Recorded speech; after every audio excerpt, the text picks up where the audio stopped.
السلام علیکم دوستوں، کیسی طبیعت ہے؟ آج پارٹ 7 اسٹارٹ کریں گے داستان ایمان فروشوں کا۔ التمش رائٹر ہے اس کے۔ امید ہے کہ آپ لوگوں کو میری آڈیوز اور آڈیو بک پسند آ رہی ہوگی۔ اس کو ضرور لائک کریں، سبسکرائب کریں، کمنٹ کریں اور ہٹ دا بیل آئیکن، ٹھیک ہے؟ تو پھر اسٹارٹ کرتے ہیں پارٹ 7۔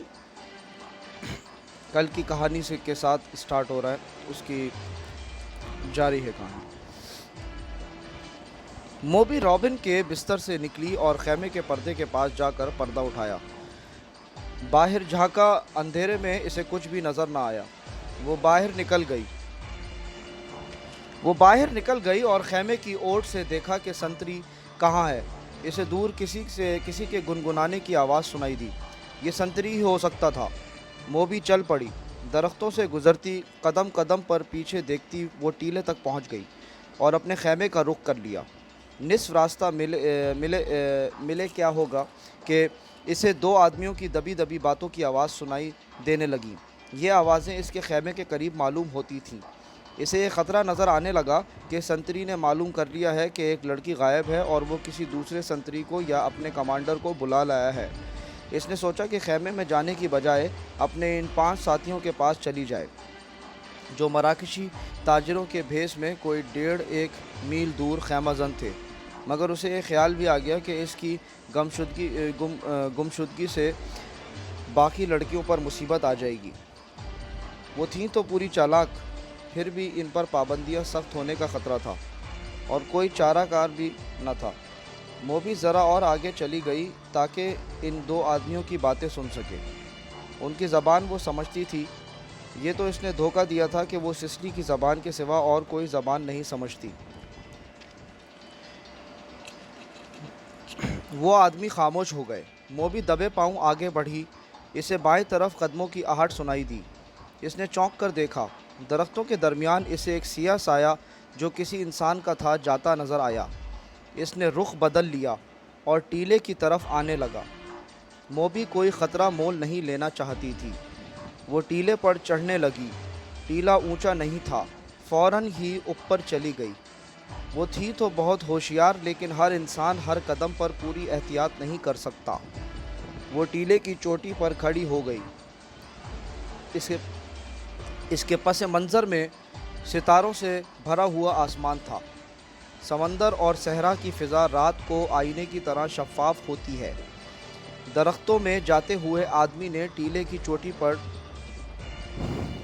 ٹنڈ منڈ درخت کے تنے کی طرح کا ایک سایہ دیکھا۔ موبی نے پہلو اس آدمی کی طرف کر دیا۔ اس کے بال کھلے ہوئے تھے جنہیں اس نے ہاتھ سے پیچھے کیا۔ اس کی ناک، سینے کا ابھار اور لمبا لبادہ تاریکی میں بھی راز کو فاش کرنے لگا۔ یہ آدمی رات کے سنتریوں کا کماندر تھا۔ وہ آدھی رات کے وقت کیمپ کی گشت پر نکلا اور سنتریوں کو دیکھتا پھر رہا تھا۔ یہ سنتریوں کی تبدیلی کا وقت تھا۔ کماندار اس لیے زیادہ چوکس تھا کہ سلطان ایوبی 3 سالاروں کے ساتھ کیمپ میں موجود تھا۔ سلطان ڈسپلن کا بڑا ہی سخت تھا۔ ہر کسی کو ہر لمحہ خطرہ لگا رہتا تھا کہ سلطان رات کو اٹھ کر گشت پر آ جائے گا۔ کماندار سمجھ گیا کہ ٹیلے پر کوئی لڑکی کھڑی ہے۔ اسی شام کمانداروں کو خبردار کیا گیا تھا کہ صلیبیوں نے جاسوسی اور تخریب کاری کے لیے لڑکیوں کو استعمال کرنا شروع کر دیا ہے۔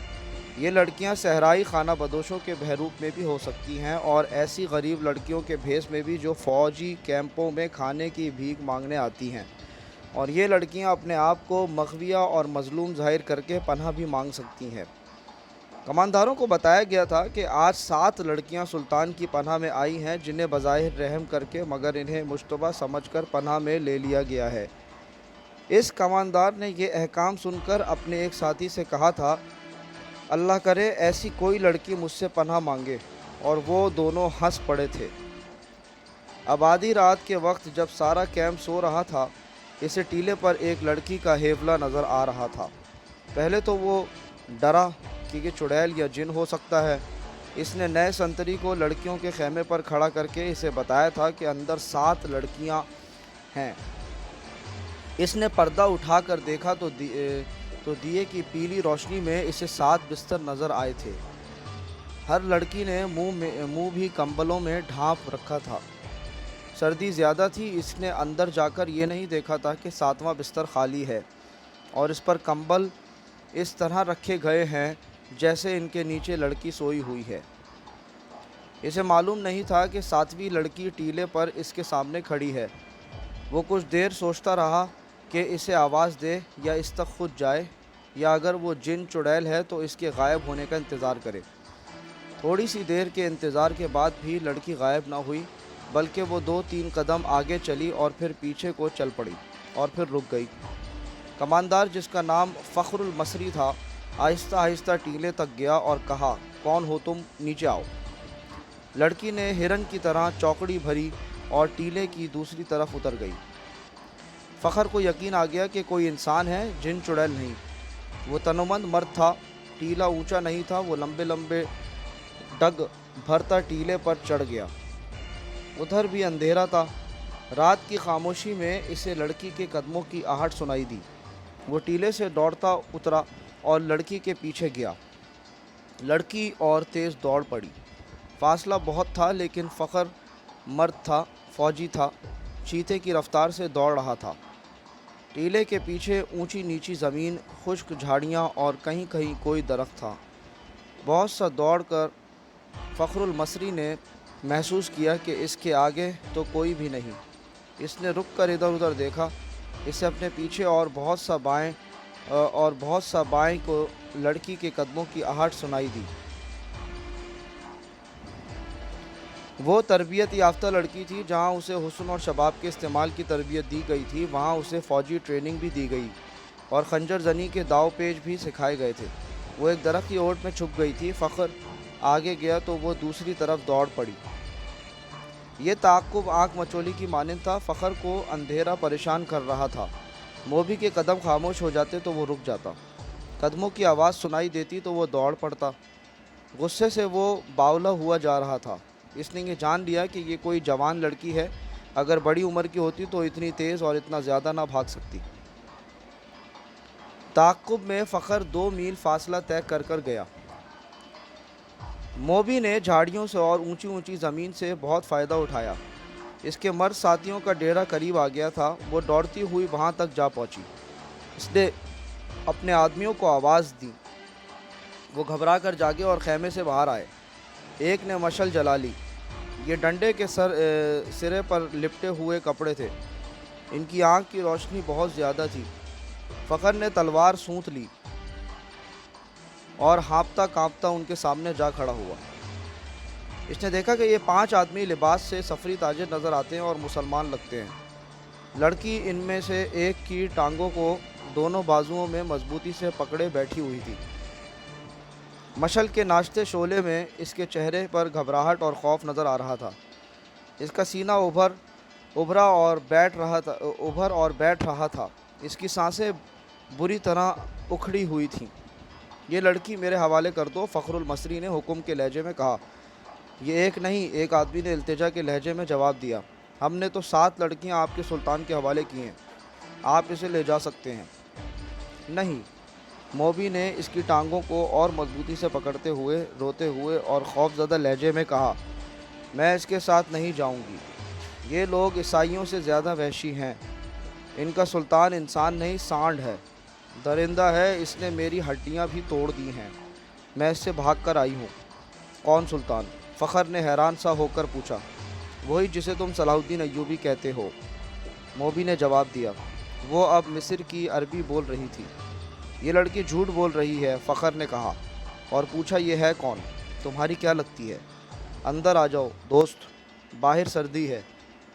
ایک آدمی نے فخر سے کہا، تلوار نیام میں ڈال لو، ہم تاجر ہیں، ہم سے آپ کو کیا خطرہ؟ آؤ اس لڑکی کی بپتا سن لو۔ اس نے آہ بھر کر کہا، میں آپ کے سلطان کو مرد مومن سمجھتا تھا، مگر ایک خوبصورت لڑکی دیکھ کر وہ ایمان سے ہاتھ دھو بیٹھا۔ وہ باقی 6 لڑکیوں کا بھی یہی حشر کر رہا ہوگا۔ ان کا یہ حشر دور سالاروں نے کیا ہے، موبی نے کہا۔ شام کو ان بیچاریوں کو اپنے خیمے میں لے گئے تھے۔ اور انہیں بے سود کر کے خیمے میں ڈال دیا۔ وہ خیمے میں بے ہوش پڑی ہیں۔ فخر المصری تلوار نیام میں ڈال کر ان کے ساتھ خیمے میں چلا گیا۔ اندر جا کر بیٹھے تو ایک آدمی نے آگ جلا کر قہوے کے لیے پانی رکھا اور اس میں جانے کیا کچھ ڈالتا رہا۔ دوسرے آدمی نے فخر سے پوچھا کہ اس کا رتبہ کیا ہے۔ اس نے بتایا کہ وہ کماندار اور عہدیدار ہے۔ انہوں نے اس کے ساتھ بہت سی باتیں کی جن سے انہوں نے اندازہ کر لیا کہ یہ شخص عام قسم کا سپاہی نہیں اور ذمہ دار فرد ہے، ذہین اور دلیر بھی ہے۔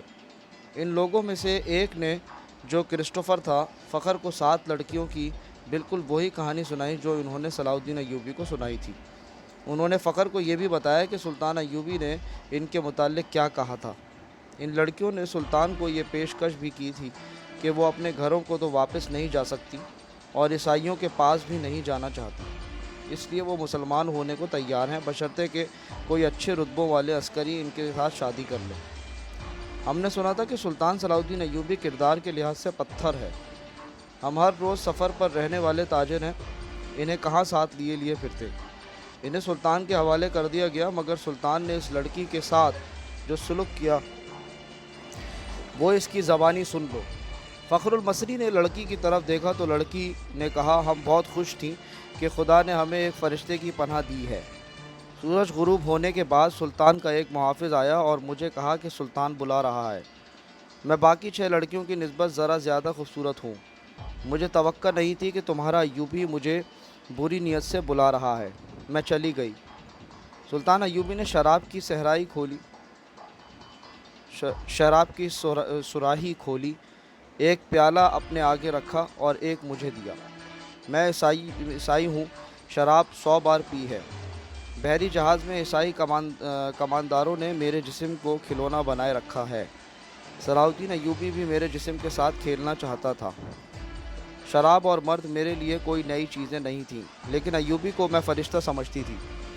میں اس کے جسم کو اپنے ناپاک جسم سے دور رکھنا چاہتی تھی، مگر وہ ان عیسائیوں سے بدتر نکلا جو مجھے بحری جہاز میں لائے تھے، اور جب ان کا جہاز ڈوبنے لگا تو انہوں نے ہمیں ایک کشتی میں ڈال کر سمندر میں اتار دیا۔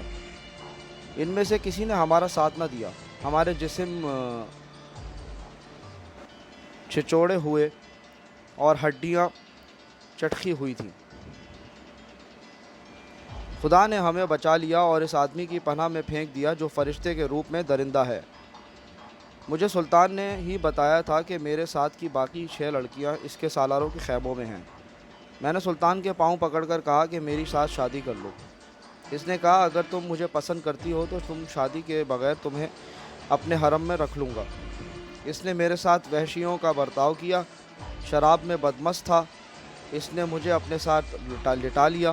جوں ہی اس کی آنکھ لگی میں وہاں سے بھاگ گئی۔ اگر میری بات کا اعتبار نہ آئے تو اس کے محافظوں سے پوچھ لو۔ اس دوران ایک آدمی نے فخر کو قہوہ پلایا۔ ذرا سی دیر بعد فخر کا مزاج بدلنے لگا۔ اس نے نفرت سے ٹہکا لگایا اور کہا، ہمیں حکم دیتے ہیں کہ عورت اور شراب سے دور رہو، اور خود شراب پی کر راتیں عورتوں کے ساتھ گزارتے ہیں۔ فخر محسوس ہی نہ کر سکا کہ لڑکی کی کہانی محض بے بنیاد ہے، اور نہ ہی وہ یہ محسوس کر سکا کہ اس کا مزاج کیوں بدل گیا ہے۔ اسے حشیش پلا دی گئی تھی۔ اس پر ایسا نشہ طاری ہو چکا تھا جسے وہ نشہ نہیں سمجھتا تھا۔ وہ اب اپنے تصوروں میں بادشاہ بن چکا تھا۔ لڑکی کے چہرے پر مشعل کے شعلے کی روشنی ناچ رہی تھی۔ اس کے بکھرے ہوئے سیاہی مائل بھورے بال چمک رہے تھے۔ وہ فخر کو پہلے سے زیادہ حسین نظر آنے لگی۔ اس نے بے تاب ہو کر کہا، تم اگر چاہو تو میں تمہیں پناہ میں لیتا ہوں۔ نہیں۔ لڑکی ڈر کر پیچھے ہٹ گئی اور بولی، تم بھی میرے ساتھ اپنے سلطان جیسا سلوک کرو گے۔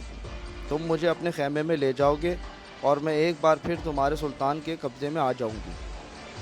ہم تو اب دوسری 6 لڑکیوں کو بھی بچانے کی سوچ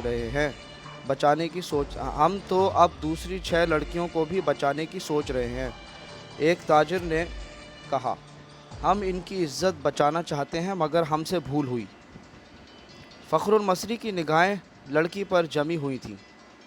اس نے اتنی خوبصورت لڑکی کبھی نہیں دیکھی تھی۔ خیمے میں خاموشی طاری ہو گئی جسے کرسٹوفر نے توڑا۔ اس نے کہا، تم عرب سے آئے ہو یا مصر سے؟ مصری، فخر نے کہا۔ میں 2 جنگیں لڑ چکا ہوں، اس لیے مجھے یہ عہدہ دیا گیا ہے۔ سوڈانی فوج کہاں ہے جس کا سالار ناجی ہے؟ کرسٹوفر نے پوچھا۔ اس فوج کا ایک سپاہی بھی ہمارے ساتھ نہیں آیا، فخر نے جواب دیا۔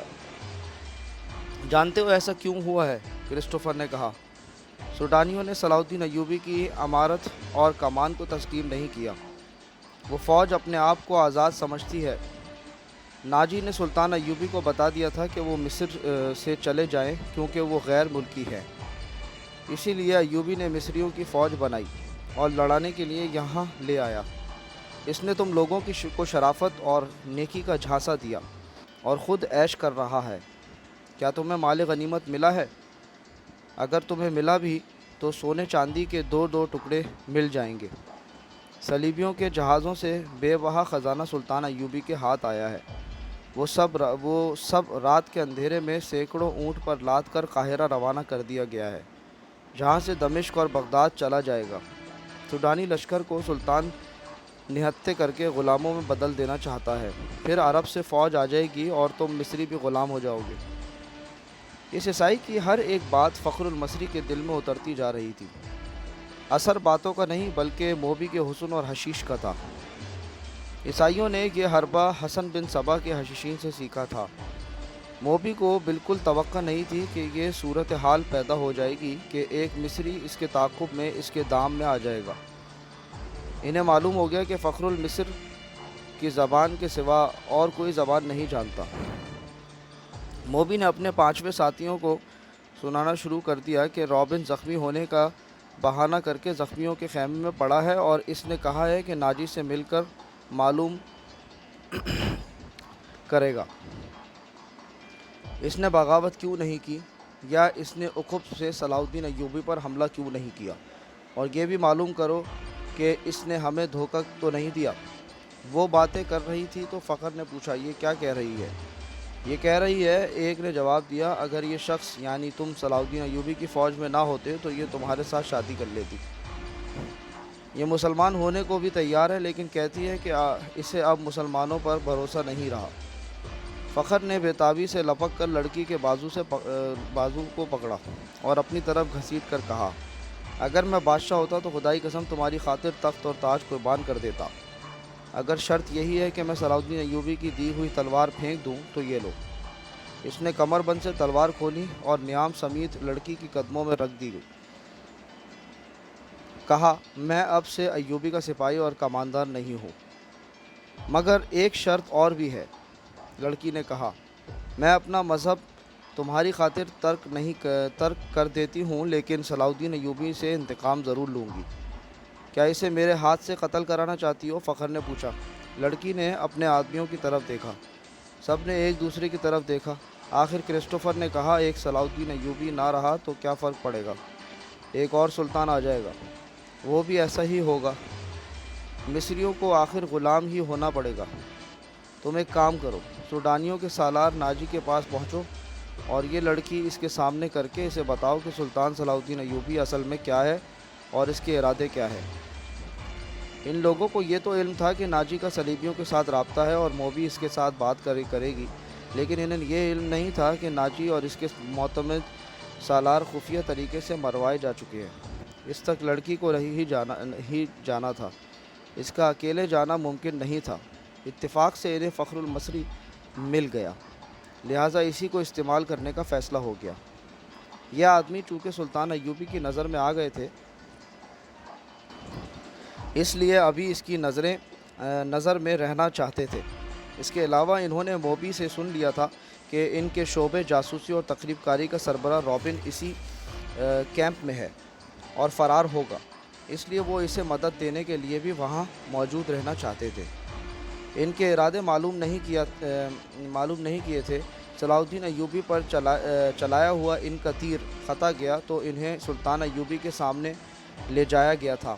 ان کا بحروب اور ڈرامہ کامیاب رہا، لیکن ان کا مشن تباہ ہو گیا تھا، لہٰذا اب وہ بدلی ہوئی صورتحال اور اتفاقات سے فائدہ اٹھانے کی کوشش کر رہے تھے۔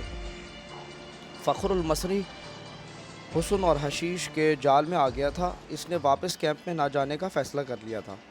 اسے یہ مشورہ دیا گیا کہ وہ لڑکی کو لے کر روانہ ہو جائے۔ ان لوگوں نے اسے اپنا ایک اونٹ دے دیا پانی کا ایک مشکیزہ دیا اور تھیلے میں کھانے کا بہت سارا سامان ڈال دیا۔ ان اشیاء میں کچھ ایسی تھیں جن میں حشیش ملی ہوئی تھی۔ موبی کو ان کا علم تھا۔ فخر کو ایک لمبا چوغا اور تاجروں والی دستار پہنا دی گئی۔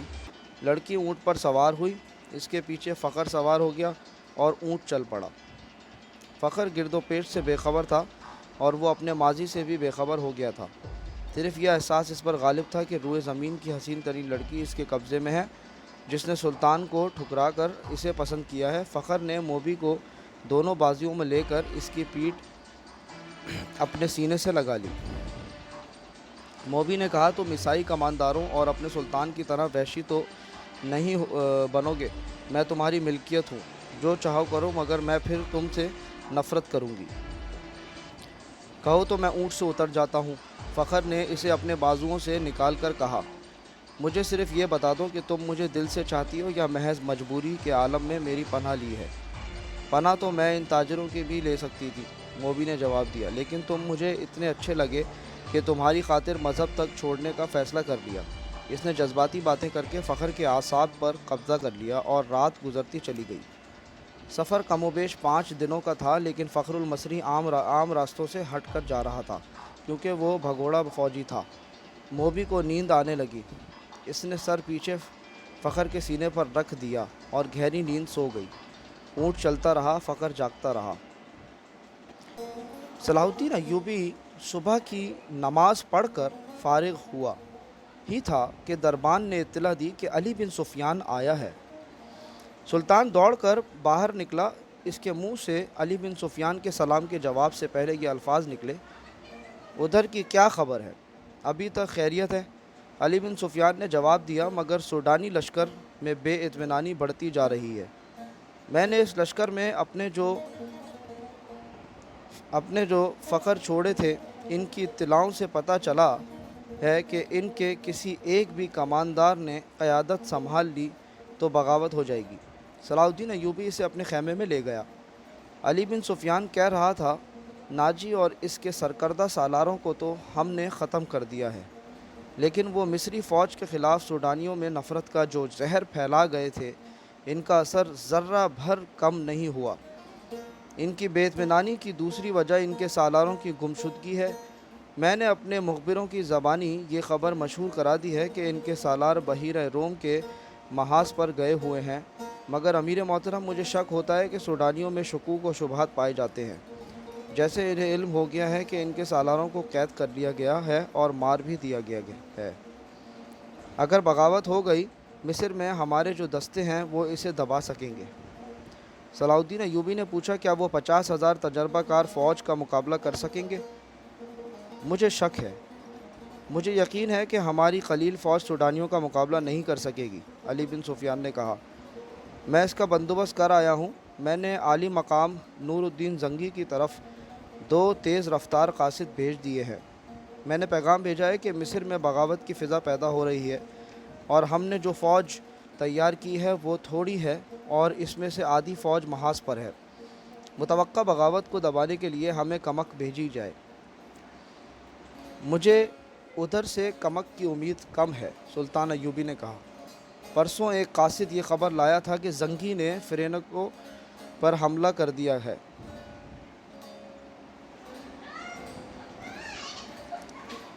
یہ حملہ انہوں نے ہماری مدد کے لیے کیا تھا۔ یہ خبر لایا تھا کہ زنگی نے فرینکوں پر حملہ کر دیا تھا۔ یہ حملہ انہوں نے ہماری مدد کے لیے کیا تھا۔ فرینکوں کے امرا اور فوجی قائدین بحیرہ روم میں صلیبیوں کے اتحادی بیڑے میں تھے۔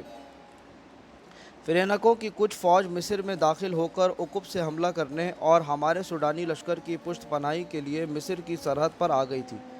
محترم زنگی نے ان کے ملک پر حملہ کر کے ان کے سارے منصوبے کو ایک ہی وار میں برباد کر دیا ہے اور شاہ فرینک کے بہت سے علاقے پر قبضہ کر لیا ہے۔ انہوں نے صلیبیوں سے کچھ رقم بھی وصول کی ہے۔ صلاح الدین ایوبی خیمے کے اندر ٹہلنے لگا، جذباتی لہجے میں بولا، سلطان زنگی کے قاصد کی زبانی وہاں کے کچھ ایسے حالات معلوم ہوئے ہیں جنہوں نے مجھے پریشان کر رکھا ہے۔ کیا آپ صلیبی ادھر یلغار کریں گے؟ علی بن سفیان نے پوچھا۔ مجھے صلیبیوں کی یلغار کی ذرہ بھر پرواہ نہیں، سلطان ایوبی نے جواب دیا۔ پریشانی یہ ہے کہ کفار کی یلغار کو روکنے والے شراب کے مٹکوں میں ڈوب گئے ہیں، اسلام کے قلعے کے پاسبان حرم میں قید ہو گئے ہیں، عورت کی زلفیں انہیں پابہ زنجیر کر دیا ہے۔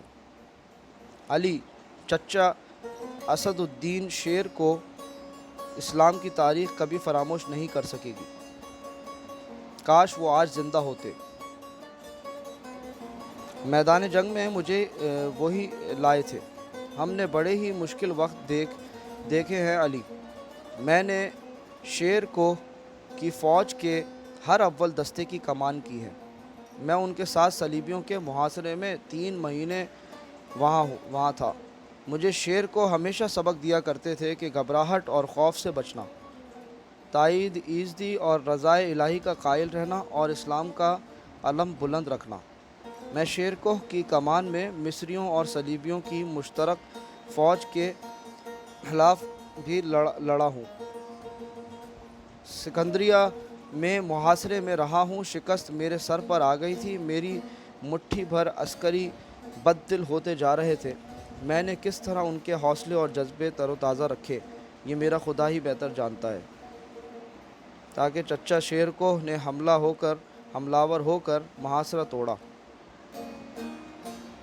تم یہ کہانی اچھی طرح جانتے ہو، ایمان فروشوں نے کفار کے ساتھ مل کر ہمارے لیے کیسے کیسے طوفان کھڑے کیے، مگر میں گھبرایا نہیں، دل نہیں چھوڑا۔ مجھے سب کچھ یاد ہے سلطان، علی بن سفیان نے کہا۔ اس قدر مارکہ آرائیوں اور قتل و غارت کے بعد توقع تھی کہ مصر راہ راست پر آ جائیں گے، مگر ایک غدار مرتا ہے تو ایک اور اس کی جگہ لے لیتا ہے۔ میرا مشاہدہ یہ ہے کہ غدار کمزور خلافت کی پیداوار ہوتے ہیں۔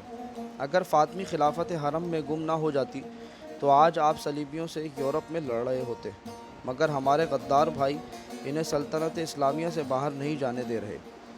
جب بادشاہ عیش و عشرت میں پڑ جائیں تو رعایا میں سے بھی کچھ لوگ بادشاہی کے خواب دیکھنے لگتے ہیں، وہ کفار سے طاقت اور مدد حاصل کرتے ہیں، ایمان فروشی میں وہ اس قدر اندھے ہو جاتے ہیں کہ کفار کے عزائم اور اپنی بیٹیوں کی عصمتوں تک کو بھلا دیتے ہیں۔ مجھے ہمیشہ انہی لوگوں سے ڈر آتا ہے، صلاح الدین ایوبی نے کہا۔ اللہ نہ کرے اسلام کا نام جب بھی ڈوبا مسلمانوں کے ہاتھوں سے ڈوبے گا۔ ہماری تاریخ غداروں کی تاریخ بنتی جا رہی ہے۔ یہ رجحان بتا رہا ہے کہ ایک روز مسلمان جو برائے نام مسلمان ہوں گے اپنی سرزمین کفار کے حوالے کر دیں گے۔ اگر اسلام کہیں زندہ رہا تو وہاں مسجدیں کم، قہوہ خانے زیادہ ہوں گے۔ ہماری بیٹیاں صلیبیوں کی طرح بال کھلے چھوڑ کر بے حیا ہو جائیں گی۔ کفار انہیں اسی راستے پر ڈال رہے ہیں، بلکہ ڈال چکے ہیں۔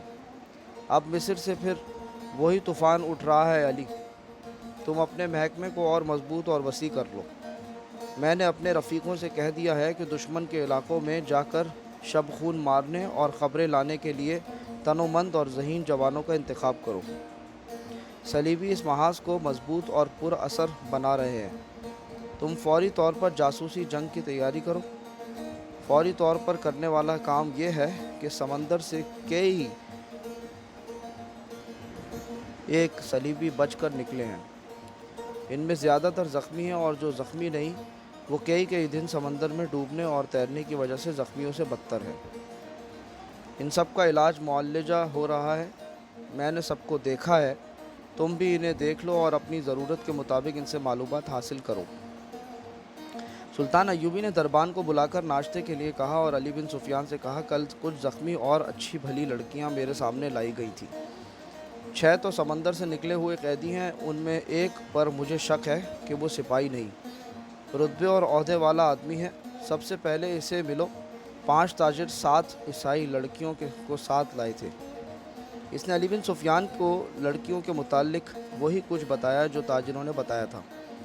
سلطان ایوبی نے کہا، میں نے لڑکیوں کو دراصل حراست میں لیا ہے، لیکن انہیں بتایا ہے کہ میں انہیں پناہ میں لے رہا ہوں۔ لڑکیوں کا یہ کہنا کہ وہ غریب گھرانوں کی لڑکیاں ہیں، اور پھر ان کا یہ بیان کہ انہیں ایک جلتے ہوئے جہاز میں سے کشتی میں بٹھا کر سمندر میں اتارا گیا اور کشتی انہیں ساحل پر لے آئی، مجھے شکوک میں ڈال رہا ہے۔ میں نے انہیں الگ خیمے میں رکھا ہے اور سنتری کھڑا کر دیا گیا۔ تم ناشتے کے فوراً بعد اس قیدی اور ان لڑکیوں کو دیکھو۔ آخر میں صلاح الدین ایوبی نے مسکرا کر کہا، کل دن کے وقت ساحل پر ٹہلتے ہوئے مجھ پر ایک تیر چلایا گیا ہے جو میرے پاؤں کے درمیان ریت میں لگا۔ اس نے تیر علی بن سفیان کو دے کر کہا۔ علاقہ چٹانی تھا، محافظ تلاش اور تعاقب کے لیے بہت دوڑے مگر انہیں کوئی تیر انداز نظر نہیں آیا۔ اس علاقے سے انہیں یہ 5 تاجر ملے جنہیں محافظ میرے پاس لے آئے۔ انہوں نے یہ 7 لڑکیاں بھی میرے حوالے کیں اور وہ چلے گئے۔ علی بن سفیان نے حیرت سے کہا، آپ نے انہیں جانے کی اجازت دے دی؟ محافظوں نے ان کے سامان کی تلاشی لی تھی۔ سلطان ایوبی نے کہا، ان سے ایسی کوئی چیز برآمد نہیں ہوئی جس سے ان پر شک ہوتا۔ علی بن سفیان تیر کو غور سے دیکھتا رہا اور بولا، سلطان اور سراغ رساں کی نظر میں بڑا فرق ہوتا ہے۔ میں سب سے پہلے ان تاجروں کو پکڑنے کی کوشش کروں گا۔ علی بن سفیان صلاح الدین ایوبی کے خیمے سے باہر نکلا تو دربان نے اسے کہا، یہ کماندار اطلاع لایا ہے کہ کل 7 عیسائی لڑکیاں قید میں آئی تھیں، ان میں سے ایک لاپتہ ہے۔ کیا سلطان کو یہ اطلاع دینا ضروری ہے؟ یہ کوئی اہم واقعہ تو نہیں کہ سلطان کو پریشان کیا جائے؟ علی بن سفیان گہری سوچ میں پڑ گیا۔ کماندار جو اطلاع دینے آیا تھا، اس نے علی بن سفیان کے قریب آ کر آہستہ سے کہا، ایک عیسائی لڑکی کا لاپتہ ہو جانا تو اتنا اہم واقعہ نہیں، مگر اہم یہ ہے کہ فخر المصری نام کا کماندار بھی رات سے لاپتہ ہے۔ رات کے سنتریوں نے بتایا ہے کہ وہ لڑکیوں کے خیمے تک گیا تھا، وہاں سے زخمیوں کے خیموں کی طرف گیا اور پھر کہیں نظر نہیں آیا۔ رات وہ گشت پر نکلا تھا۔ علی بن سفیان نے ذرا سوچ کر کہا، یہ اطلاع سلطان تک ابھی نہ جائے۔ رات کے اس وقت کے تمام سنتریوں کو اکٹھا کرو۔ جب فخر گشت پر نکلا تھا، اس نے سلطان ایوبی کے محافظ دستے کے کماندار سے کہا کہ کل سلطان کے ساتھ جو محافظ ساحل تک گئے تھے، انہیں لاؤ۔ وہ وہیں تھے۔ چاروں سامنے آ گئے تو علی بن سفیان نے انہیں کہا، کل جہاں تم نے تاجروں اور لڑکیوں کو دیکھا تھا وہاں فوراً پہنچو۔ اگر وہ تاجر ابھی تک وہیں ہیں تو انہیں حراست میں لے لو اور وہیں میرا انتظار کرو، اور اگر جا چکے ہو تو فوراً واپس آؤ۔ محافظ روانہ ہو گئے تو علی بن سفیان لڑکیوں کے خیمے تک گیا۔ 6 لڑکیاں باہر بیٹھی تھیں اور سنتری کھڑا تھا۔ علی نے لڑکیوں کو اپنے سامنے کھڑا کر کے عربی زبان میں پوچھا، 7ویں لڑکی کہاں ہے؟ لڑکیوں نے ایک دوسرے کے منہ کی طرف دیکھا اور سر ہلائے۔ علی بن سفیان نے کہا، تم سب ہماری زبان سمجھتی ہو؟ لڑکیاں اسے حیران سا ہو کے دیکھتی رہیں۔ علی ان کے چہروں اور ڈیل ڈول سے شک میں پڑ گیا تھا۔ وہ لڑکیوں کے پیچھے جا کھڑا ہوا اور عربی زبان میں کہا، ان لڑکیوں کے کپڑے اتار کر ننگا کر دو اور 12 وحشی قسم کے سپاہی بلا لاؤ۔ تمام لڑکیاں بدک کر پیچھے کو مڑیں۔ 2-3 نے بیک وقت بولنا شروع کر دیا۔ وہ عربی زبان بول رہی تھیں۔ لڑکیوں کے ساتھ تم ایسا سلوک نہیں کر سکتے، ایک نے کہا، ہم تمہارے خلاف نہیں لڑیں۔ علی بن سفیان کی ہنسی نکل گئی۔ اس نے کہا، میں تمہارے ساتھ بہت اچھا سلوک کروں گا۔ تم نے جس طرح ایک ہی دھمکی سے عربی بولنی شروع کر دی ہے، اب بغیر کسی دھمکی کے یہ بتا دو کہ 7ویں لڑکی کہاں ہے۔ سب نے لا علمی کا اظہار کیا۔ علی نے کہا، میں اس سوال کا جواب لے کر رہوں گا۔ تم نے سلطان پر ظاہر کیا ہے کہ تم ہماری زبان نہیں جانتی، اب تم ہماری زبان ہماری طرح بول رہی ہو، کیا میں تمہیں چھوڑ دوں گا؟ اس نے سنتری سے کہا، انہیں خیمے کے اندر بٹھا دو۔ رات کے سنتری آ گئے تھے۔ فخر المصری کی گشت کے وقت کے سنتریوں سے علی بن سفیان نے پوچھ گچھ کی۔ آخر لڑکیوں کے خیمے والے سنتری نے بتایا کہ فخر رات اسے یہاں کھڑا کر کے زخمیوں کے خیموں کی طرف گیا تھا۔ تھوڑی دیر بعد اسے اس کی آواز سنائی دی، کون ہو تم؟ نیچے آؤ۔ سنتری نے ادھر دیکھا تو اندھیرے میں اسے کچھ بھی نظر نہ آیا۔ سامنے مٹی کے ٹیلے پر اسے ایک آدمی کا سایہ سا نظر آیا اور وہ سایہ وہیں غائب ہو گیا۔ علی بن سفیان فوراً وہاں گیا۔ یہ ٹیلا ساحل کے قریب تھا۔ اس کی مٹی ریتیلی تھی۔ ایک جگہ سے صاف پتہ چل رہا تھا کہ وہاں کوئی اوپر گیا ہے۔ وہاں زمین پر 2 قسم کے پاؤں کے نشان تھے۔ ایک نشان تو مرد کا تھا جس نے فوجیوں والا جوتا پہنا رکھا تھا، اور دوسرا نشان چھوٹے جوتے کا تھا اور زنانہ لگتا تھا۔ زمین کچی اور ریتیلی تھی۔ زنانہ نشان جدھر سے آیا تھا علی بن سفیان ادھر کو چل پڑا۔ یہ نشان اسے اس خیمے تک لے گئے جہاں موبی رابن سے ملی تھی۔ اس نے خیمے کا پردہ اٹھایا اور اندر چلا گیا۔ اس کی چہرہ شناس نگاہوں نے زخمی قیدیوں کو دیکھا۔ سب کے چہرے بھاپے۔ رابن بیٹھا ہوا تھا۔ اس نے علی بن سفیان کو دیکھا اور فوراً ہی کرانے لگا جیسے اسے درد کا اچانک دورہ پڑا ہو۔ علی نے اسے کندھے سے پکڑ کر اٹھا لیا اور خیمے سے باہر لے گیا۔ اس نے پوچھا، رات کو ایک قیدی لڑکی اسے خیمے میں آئی تھی، کیوں آئی تھی؟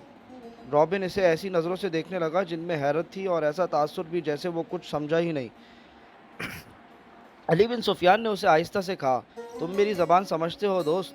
میں تمہاری زبان سمجھتا ہوں، بول سکتا ہوں، لیکن تمہیں میری زبان میں جواب دینا ہوگا۔ رابن اس کا منہ دیکھتا رہا۔ علی نے سنتری سے کہا اسے خیمے سے باہر رکھو۔ علی بن سفیان خیمے کے اندر چلا گیا اور قیدیوں سے ان کی زبان میں پوچھا، رات کو لڑکی اس خیمے میں کتنی دیر رہی تھی؟ اپنے آپ کو اذیت میں نہ ڈالو۔ سب چپ رہے مگر ایک اور دھمکی سے ایک زخمی نے بتا دیا کہ لڑکی خیمے میں آئی تھی اور رابن کے پاس بیٹھی یا لیٹی رہی تھی۔ یہ زخمی سمندر میں جلتے جہاز سے کودا تھا۔ اس نے آگ کا بھی اور پانی کا بھی قہر دیکھا تھا۔ وہ اتنا زخمی نہیں تھا جتنا خوفزدہ تھا۔ وہ کسی اور مصیبت میں پڑنے کے لیے تیار نہیں تھا۔ اس نے بتایا کہ اسے یہ معلوم نہیں کہ رابن اور لڑکی کے درمیان کیا باتیں ہوئیں اور لڑکی کون تھی۔ اسے یہ بھی معلوم نہیں تھا کہ رابن کا عہدہ کیا ہے، وہ اس کے صرف نام سے واقف تھا۔ اس نے یہ بھی بتا دیا کہ رابن اس کیمپ میں آنے تک بالکل تندرست تھا۔ یہاں آ کر وہ اس طرح کرانے لگا جیسے اسے اچانک کسی بیماری کا دورہ پڑ گیا ہو۔ علی بن سفیان ایک محافظ کی رہنمائی میں ان 5 آدمیوں کو دیکھنے چلا گیا جو تاجروں کے بحیروپ میں کچھ دور خیمہ زن تھے۔ محافظوں نے انہیں الگ بٹھا رکھا تھا۔ علی کو انہوں نے پہلی اطلاع یہ دی کہ ان کے پاس کل 2 اونٹ تھے مگر آج ایک ہی ہے۔ یہی اشارہ کافی تھا۔ وہ اس سوال کا کوئی تسلی بخش جواب نہ دے سکے کہ دوسرا اونٹ کہاں ہے۔ دوسرے اونٹ کے پاؤں کے نشان مل گئے۔ علی بن سفیان نے انہیں کہا، تمہارا جرم معمولی چوری چکاری نہیں ہے، تم ایک یورپی سلطنت اور اس کی تمام تر آبادی کے لیے خطرہ ہو، اس لیے میں تم پر ذرہ بھر رحم نہیں کروں گا۔ کیا تم تاجر ہو؟ ہاں، سب نے سر ہلا کر کہا۔ علی بن سفیان نے کہا، اپنے ہاتھوں کی الٹی طرف میرے سامنے کرو۔ 5 نے ہاتھ الٹے کر کے آگے کر دیے۔ علی نے سب کے بائیں ہاتھ کے انگوٹھے اور شہادت کی انگلی کی درمیانی جگہ کو دیکھا اور ایک آدمی کو کلائی سے پکڑ کر گھسیٹ لیا۔ اسے کہا، کمان اور ترکش کہاں چھپا رکھی ہیں؟ اس آدمی نے معصوم بننے کی بہت کوشش کی۔ علی نے سلطان ایوبی کی ایک محافظ کو اپنے پاس بلا کر اس کے بائیں ہاتھ کی الٹی طرف سے اسے دکھائی۔ اس کے انگوٹھے کے الٹی طرف اس جگہ جہاں انگوٹھا ہتھیلی کے ساتھ ملتا ہے، یعنی جہاں جوڑ ہوتا ہے، وہاں ایک نشان تھا۔ ایسا نشان اس آدمی کے انگوٹھے کے جوڑ پر بھی تھا۔ علی نے اسے اپنے محافظ کے متعلق بتایا، یہ سلطان کا بہترین تیر انداز ہے اور یہ نشان اس کا ثبوت ہے کہ یہ تیر انداز ہے۔ اس کے انگوٹھے کی الٹی طرف ایک مدھم سا نشان تھا، جیسے وہاں بار بار کوئی چیز رگڑی جاتی رہی ہو۔ یہ تیروں کی رگڑ کے نشان تھے۔ تیر دائیں ہاتھ سے پکڑا جاتا ہے، کمان بائیں ہاتھ سے پکڑی جاتی ہے۔ تیر کا اگلا حصہ بائیں ہاتھ کے انگوٹھے پر ہوتا ہے اور جب تیر کمان سے نکلتا ہے تو انگوٹھے پر رگڑ کھا جاتا ہے۔ ایسا نشان ہر ایک تیر انداز کے ہاتھ پر ہوتا ہے۔ علی بن سفیان نے اسے کہا، ان 5 میں تم اکیلے تیر انداز ہو، کمان اور ترکش کہاں ہیں؟ 5 چپ رہے۔ علی نے ان 5 میں سے ایک کو پکڑ کر محافظوں سے کہا، اس کی اس درخت کے ساتھ باندھ دو۔ اسے کھجور کے درخت کے ساتھ کھڑا کر کے باندھ دیا گیا۔ علی نے اپنے تیر انداز کے کان میں کچھ کہا۔ تیر انداز نے کندھے سے کمان اتار کر اس میں تیر رکھا اور درخت سے بندھے ہوئے آدمی کا نشانہ لے کر تیر چھوڑا۔ تیر اس آدمی کے دائیں آنکھ میں اتر گیا۔ وہ تڑپنے لگا۔ علی نے باقی 4 سے کہا، تم میں کتنے ہیں جو صلیب کی خاطر اس طرح تڑپ کر جان دینے کو تیار ہیں؟ اس کی طرف دیکھو۔ انہوں نے دیکھا، وہ آدمی چیخ رہا تھا، تڑپ رہا تھا، اس کی آنکھ سے خون بری طرح بہہ رہا تھا۔ میں تم سے وعدہ کرتا ہوں، علی بن سفیان نے کہا، کہ باعزت طریقے سے تم سب کو سمندر پار بھیج دوں گا۔ دوسرے اونٹ پر کون گیا ہے؟ کہاں گیا ہے؟ تمہارا اپنا ایک کماندار ہمارا ایک اونٹ ہم سے چھین کر لے گیا ہے، ایک آدمی نے کہا، اور ایک لڑکی بھی، علی بن سفیان نے کہا۔ تھوڑی ہی دیر بعد علی بن سفیان کے فن نے ان سے اعتراف کروا لیا کہ وہ کون ہیں اور کیا ہیں، مگر انہوں نے یہ جھوٹ بولا کہ لڑکی رات خیمے سے بھاگ آئی تھی، اور اس نے بتایا کہ صلاح الدین ایوبی نے رات سے اپنے خیمے میں رکھا تھا۔ اس نے شراب پی رکھی تھی اور لڑکی کو بھی پلائی تھی، اور لڑکی گھبراہٹ اور خوف کے عالم میں آئی تھی۔ اس کے تعاقب میں فخر المصری نام کا ایک کماندار آیا، اور اس نے جب لڑکی کی باتیں سنی تو اسے ہمارے اونٹ پر بٹھا کر زبردستی لے گیا۔ انہوں نے وہ تمام بہتان علی بن سفیان کو سنائے جو لڑکی نے سلطان ایوبی پر لگائے تھے۔ علی نے مسکرا کر کہا، تم 5 تربیت یافتہ عسکری اور تیر انداز، اور ایک آدمی تم سے لڑکی بھی لے گیا، اور اونٹ بھی۔ اس نے انہی کی نشاندہی پر زمین پر دبائی ہوئی کمان اور ترکش بھی نکلوا لی۔ ان 4 کو خیمہ گاہ میں بھجوا دیا گیا۔ 5واں آدمی تڑپ کر مر چکا۔ اونٹ کے پاؤں کے نشان صاف نظر آ رہے تھے۔ علی بن سفیان نے نہایت سرعت سے 10 سوار بلائے اور انہیں اپنی کمان میں لے کر اس طرف روانہ ہو گیا جدھر اونٹ گیا تھا۔ مگر اونٹ کی روانگی اور اس کے تعاقب میں علی بن سفیان کی روانگی میں 14-15 گھنٹوں کا فرق تھا۔ اونٹ تیز تھا اور اسے آرام کی بھی زیادہ ضرورت نہیں تھی۔ اونٹ پانی اور خوراک کے بغیر 6-7 دن تر و تازہ رہ سکتا تھا۔ اس کے مقابلے میں گھوڑوں کو راستے میں کئی بار آرام، پانی اور خوراک کی ضرورت تھی۔ ان عناصر نے تعاقب کا ناکام بنا دیا۔ اونٹ نے 14-15 گھنٹوں کا فرق پورا نہ ہونے دیا۔ فخر المصری نے تعاقب کے پیش نظر قیام بہت کم کیا تھا۔ علی بن سفیان کو راستے میں صرف ایک چیز ملی، یہ ایک تھیلا تھا۔ اس نے رک کر تھیلا اٹھایا، کھول کر دیکھا، اس میں کھانے پینے کی چیزیں تھیں۔ اسی تھیلے میں ایک اور تھیلا تھا، اس میں بھی وہی چیزیں تھیں۔ علی بن سفیان کے سونگھنے کی تیز حس نے اسے بتا دیا کہ ان اشیاء میں حشیشین ملی ہوئی ہے۔ راستے میں اسے 2 جگہ ایسے آثار ملے تھے جن سے پتہ چلتا تھا کہ یہاں اونٹ رکا ہے اور سوار یہاں بیٹھے ہیں۔ کھجوروں کی گٹھلیاں، پھولوں کے بیج، پھلوں کے بیج اور چھلکے بھی بکھرے ہوئے تھے۔ تھیلے نے اس شک میں ڈال دیا، اس کے ذہن میں یہ شک نہ آیا کہ فخر المصری کی حشیشین کے نشے میں لڑکی اپنے محافظ کے طور پر ساتھ لے جا رہی ہے۔ تاہم اس نے تھیلا اپنے پاس رکھا، مگر تھیلے کی تلاشی اور قیام کے وقت ضائع کر دیا تھا۔ تھیلا اپنے پاس رکھا مگر تھیلے کی تلاشی اور قیام نے وقت ضائع کر دیا تھا۔ تو دوستوں پھر اینڈ آف پارٹ 7، امید ہے کہ آپ لوگوں کو پسند آئے گا۔ اس کو لائک کرے گا، سبسکرائب کرے گا and hit the bell icon and comment. Thank you very much. ملتے ہیں پھر پارٹ 8 کے ساتھ کل۔